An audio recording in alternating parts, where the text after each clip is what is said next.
भगवान श्री कृष्ण कहते हैं कि 3 प्रकार का भोजन करने से मनुष्य की आयु कम हो जाती है। नमस्कार, आपका स्वागत है दोस्तों। क्या पति और पत्नी को एक साथ बैठकर भोजन करना चाहिए? क्या मनुष्य को दूसरों का झूठा भोजन ग्रहण करना चाहिए? इस विषय में भगवान श्री कृष्ण ने बहुत महत्वपूर्ण बातें कही हैं, जो प्रत्येक मनुष्य को अवश्य जान लेनी चाहिए ताकि उसे कभी अकाल मृत्यु तथा दुखदारिद्रता का सामना न करना पड़े। दोस्तों, इस संसार के प्रत्येक प्राणी को अन्न की आवश्यकता होती है। अन्न से ही उसे ऊर्जा प्राप्त होती है। हर पशु के लिए अलग अलग प्रकार के अन्न की आवश्यकता होती है।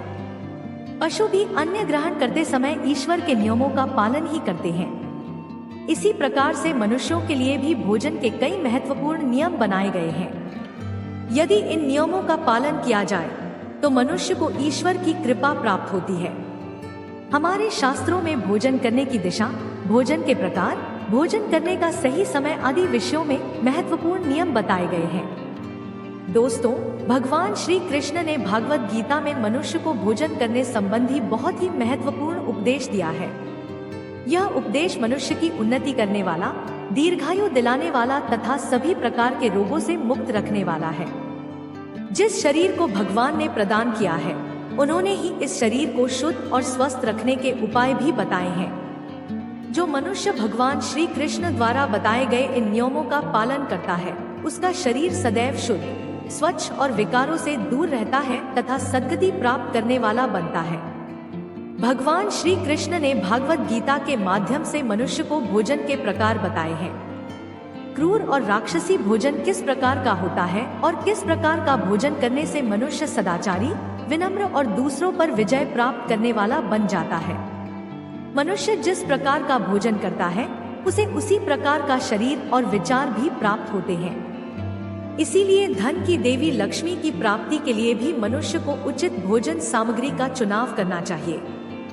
मनुष्य चाहे गरीब हो या धनवान, वह चाहे राजमहल में रहता हो या झोपड़ी में, उसे अपने शरीर की तृप्ति के लिए भोजन अवश्य ही करना चाहिए। परंतु इंद्रियों की लालसा में इतना भी उन्मत्त नहीं हो जाना चाहिए कि वह तामसिक एवं राजसिक आहार का सेवन करके क्रूर तथा निष्ठुर बन जाए। तामसिक भोजन करने वाला मनुष्य अपनी मान, मर्यादा, संस्कार एवं अपने शील को भी नष्ट कर लेता है और दुष्कर्म का मार्ग पकड़ लेता है। राजसिक भोजन करने वाला व्यक्ति क्रोधी, आलसी तथा हिंसक बन जाता है। किंतु जो मनुष्य ईश्वर का नाम लेकर सात्विक भोजन का आहार लेता है, उसका मन पवित्र और सुंदर हो जाता है। ऐसे शरीर में भगवान सदैव ही निवास करते हैं। दोस्तों, वास्तु शास्त्र में बताया गया है कि किस दिशा में बैठकर भोजन करना चाहिए और भोजन करते समय उसका मुख कौन सी दिशा में होना चाहिए। भोजन शुरू करने से पहले मनुष्य को कौन सा मंत्र बोलना चाहिए और भोजन हो जाने के पश्चात उसे क्या करना चाहिए, ऐसी कई महत्वपूर्ण बातें बताई गई हैं। अगर भोजन करते समय परिवार के सभी लोग सही दिशा का ध्यान रखते हैं, तो घर से क्लेश, दुख, दारिद्रता भी नष्ट हो जाती है और मन लक्ष्मी की कृपा से घर में सुख समृद्धि आती है। इसके साथ ही घर के सभी सदस्यों का स्वास्थ्य भी ठीक रहता है। इसीलिए हमें वास्तु शास्त्र में बताई गई इन महत्वपूर्ण बातों पर ध्यान अवश्य देना चाहिए। दोस्तों, विष्णु पुराण के अनुसार भोजन शुरू करने से पहले थोड़ा सा अन्न भूमि पर रखना चाहिए ताकि देवता, पशु पक्षी, सर्प, दायित्व तथा प्रेत पिशाच जो अपने कर्म बंधन से बंधे हुए हैं, उन सभी को अन्न की प्राप्ति हो।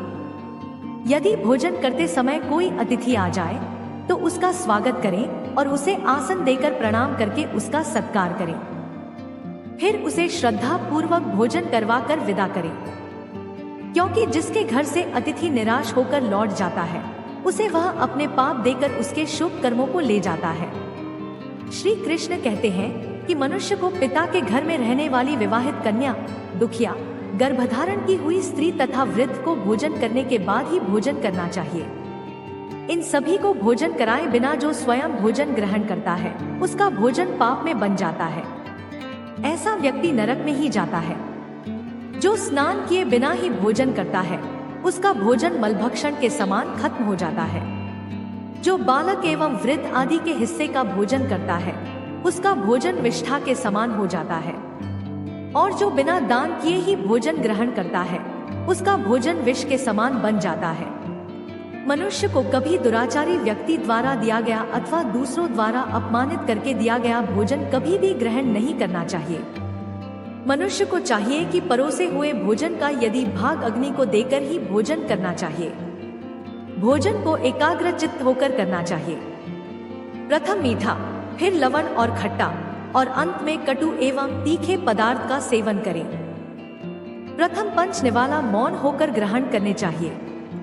ऐसा करने से व्यक्ति के सभी पाप कर्म तुरंत नष्ट हो जाते हैं और भगवान की कृपा से उसे जीवन भर कभी ऐश्वर्य की कमी महसूस नहीं होगी। दोस्तों, वास्तु के अनुसार पूर्व दिशा में बैठकर भोजन करने से व्यक्ति रोगों से और मानसिक तनाव से मुक्त हो जाता है। बीमार बुजुर्गों को पूर्व की ओर मुख करके भोजन अवश्य करना चाहिए। इससे उनके स्वास्थ्य में सुधार होता है, क्योंकि पूर्व दिशा उगते हुए सूर्य की दिशा है और सूर्य देव बाल आरोग्य तथा दीर्घायु प्रदान करते हैं। यदि कोई व्यक्ति व्यवसाय में तरक्की चाहता है अथवा नौकरी की तलाश में है तो उत्तर दिशा की ओर मुख करके भोजन करें। उत्तर दिशा में सरस्वती की दिशा है, जिससे व्यक्ति को कार्यों में सफलता प्राप्त होती है। ध्यान रहे दक्षिण दिशा की ओर मुख करके भोजन न करें। यह दिशा तामसिक है। वास्तु शास्त्र के अनुसार टूटे फूटे बर्तनों में भोजन नहीं करना चाहिए। यह दुर्भाग्य को निमंत्रण देता है। भोजन हमेशा स्वच्छ थाली में ही करना चाहिए। गंदी थाली में भोजन करने से जीवन में दुर्भाग्य आता है। पुत्रों के अनुसार जो मनुष्य एकादशी के दिन तामसिक अन्न अर्थात मांस का सेवन करता है, लक्ष्मी उसे छोड़कर चली जाती है। भोजन का अपव्यय करना शास्त्रों में अनर्थ माना गया है। इसीलिए थाली में जितना आवश्यक हो उतना ही भोजन ले। अगर कोई व्यक्ति साथ में भोजन कर रहा हो तो उसका भोजन समाप्त होने तक उठकर नहीं जाना चाहिए। इससे पितृदेव नाराज हो जाते हैं। भोजन के बाद थाली में हाथ धोना अनुचित माना गया है। थाली में हाथ धोने से अन्य का अपमान होता है। भोजन के बाद थाली में हाथ धोने वाले लोग नीचे योनि में जन्म लेते हैं। सबसे महत्वपूर्ण बात, ध्यान रहे कि व्यक्ति को बिस्तर पर बैठकर कटाई भोजन नहीं करना चाहिए। ऐसा करने से व्यक्ति कई प्रकार के रोगों से ग्रसित हो सकता है। भोजन केवल जमीन पर आसन बिछाकर उसे पर बैठकर ही करना चाहिए। भोजन करते समय दिशाओं का ध्यान रखना बहुत आवश्यक होता है। यदि गलत दिशा में बैठकर अथवा गलत दिशा में मुख करके भोजन किया जाए तो व्यक्ति को उसके अनिष्टकारी परिणाम प्राप्त होते हैं। भगवान श्री कृष्ण कहते हैं कि जिस भोजन के ऊपर से कोई पैर रखकर चला गया हो अथवा कोई व्यक्ति भोजन को लांघ कर गया हो तो ऐसे भोजन को कभी खाना नहीं चाहिए। ऐसा भोजन अशुद्ध हो जाता है। ऐसे भोजन को पशुओं को खिला देना चाहिए। दूसरों के द्वारा लांघा गया भोजन खाने से मनुष्य की आयु कम हो जाती है और उसके शरीर में भिन्न भिन्न प्रकार के रोग उत्पन्न होते हैं। गरुड़ पुराण के अनुसार यदि भोजन में बाल निकल आता है तो ऐसा भोजन त्याग कर दिया जाता है। यदि भोजन में बाल निकलता है तो उसे ईश्वर को कभी प्रसाद के रूप में नहीं चढ़ाना चाहिए और न ही स्वयं खाना चाहिए। ऐसा भोजन पाताल को प्राप्त हो जाता है। श्री कृष्ण कहते हैं कि मनुष्य को दूसरों के लिए परोसा गया भोजन भी नहीं खाना चाहिए। जो मनुष्य दूसरों का भोजन छीन कर खाता है अथवा किसी को बिना दिए ही स्वयं उसे अन्य का उपभोग करता है, उससे देवी अन्नपूर्णा रुष्ट हो जाती है। भोजन सभी में बांटकर खाना चाहिए। दूसरों के हिस्से का भोजन करने से मनुष्य के पुण्य कर्म नष्ट हो जाते हैं। पवित्र आसन पर बैठकर अपने पैरों को भूमि पर रखकर पूर्व की ओर सूर्य की ओर मुख करके अन्न ग्रहण करना ही सर्वोत्तम माना गया है। पूर्व की ओर मुख करके भोजन करने से यश की प्राप्ति होती है और उत्तर की ओर मुख करके भोजन करने से सत्य की प्राप्ति होती है। दोनों हाथ, दोनों पैर तथा मुख को पानी से धोकर ही भोजन करना चाहिए। भोजन के पत्र को भूमि पर रखकर अन्न ग्रहण करना ही सर्वश्रेष्ठ माना गया है। शास्त्रों में इस प्रकार के भोजन को उपवास के समान बताया गया है। मनुष्य को क्रोध रहित होकर भोजन करना चाहिए। क्रोध की किसी अवस्था में भोजन करने से भोजन का अपमान होता है और कई व्याधियां उत्पन्न होती हैं। यदि चित्त कहीं और हो तब भी भोजन नहीं करना चाहिए और गुस्से से भरे मन से भी भोजन करना अशुभ होता है। जो जूते पहनकर भोजन करता है, इस प्रकार के भोजन को आसुरी भोजन कहा गया है। ठीक मध्य रात्रि में, ठीक मध्याह्न होने पर भी भोजन करना अशुभ माना गया है। यदि पेट खराब हो तब भी भोजन नहीं करना चाहिए। गीले वस्त्र पहनकर भी भोजन करना अशुभ होता है। दूसरों के लिए परोसा गया भोजन भी कभी नहीं करना चाहिए। सोते हुए खड़े होकर टूटे फूटे पत्र में भूमि पर रखकर अथवा हाथ पर रखकर भोजन ग्रहण करने से दरिद्रता आती है। भोजन करते समय वेदों का उच्चारण नहीं करना चाहिए।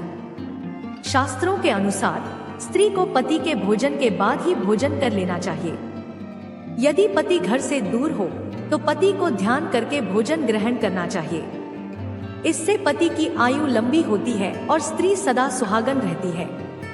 पति से पहले भोजन करना शास्त्रों में शुभ नहीं माना गया है। इससे पति की आयु कम हो जाती है। इसके साथ ही विष्णु पुराण के अनुसार पति और पत्नी को एक साथ बैठकर भोजन नहीं करना चाहिए।